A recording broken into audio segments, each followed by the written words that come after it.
আচ্ছা, এখন বলছে কালকে শুনানি, আমরা আশাবাদী যে ডাকসু হবে। আর এখানে হাইকোর্ট দেখে আমরা মনে করি যে কোনো লাভ নাই। শিক্ষার্থীদেরকে জুলাইও একই জিনিস করা হয়েছিল আমাদের সাথে, সেখানে হাসিনা টিকতে পারে নাই। তো নতুন করে ঢাকা বিশ্ববিদ্যালয়ের শিক্ষার্থীদেরকে বা বাংলাদেশের শিক্ষার্থীরা যারা ছাত্র সংসদ নির্বাচন চায় তাদেরকে হাইকোর্ট দেখে লাভ নেই। কারণ এটা আমি মনে করি যে ডাকসু ঢাকা বিশ্ববিদ্যালয়ের শিক্ষার্থীদের সিদ্ধান্ত, এবং ঢাকা বিশ্ববিদ্যালয়ের শিক্ষার্থীরা জুলাই মাসে এই সিদ্ধান্ত নিয়ে নিয়েছে গত বছরে।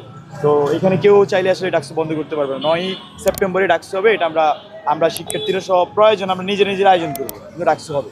আচ্ছা ভাইয়া, কালকে এই যে একজন নারী শিক্ষার্থীকে হেনস্থার ঘটনা ঘটেছে, এই বিষয়ে আচ্ছা, এখানে আমরা দেখছি যে মোরাল পুলিশিং, অনলাইন বুলিং, এগুলা অনেক বেশি হচ্ছে, এবং আমরা সবসময় তার প্রতিবাদ করছি। একই ঘটনার আমরা নিন্দা এবং প্রতিবাদ জানাই।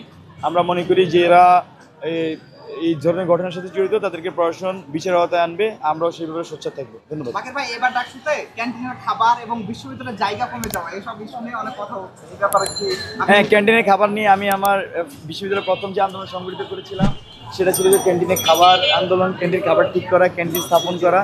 তো সেটা নিয়ে এখনও কাজ করছি, আমাদের ইস্তেহারে আছে। চেইন ফুড পয়েন্ট মডেল নিয়ে কাজ করতেছি। আমরা আশাবাদী ডাকসু যদি আমাদের নির্বাচিত করে, তাহলে আমরা ক্যান্টিনে খাবার আমরা যেমন প্রবলেমটা নিরসন করতে পারবো।